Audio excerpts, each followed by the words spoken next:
Tapos, ano pa? Isaw. Isaw. Yun. Niluluto na. Niluluto ni ate. Pero si ate parang masayahin. Pero pagod lang. Gutom na si ate. Anong masasabi mo te dyan sa iniihaw mo te? Sawat sa paano?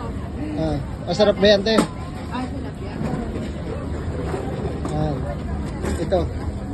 Paa ni ate. Na may tilapia. Chicken din. Ito marami dito mabibili. Chicken skin. Baryo Kapampangan po. Baryo Kapampangan. Pangalan na. Kita natin yan si ate. Sarap yung sisig namin. Okay. Kayo bumibili ng nasal nyo. Baryo Kapampangan.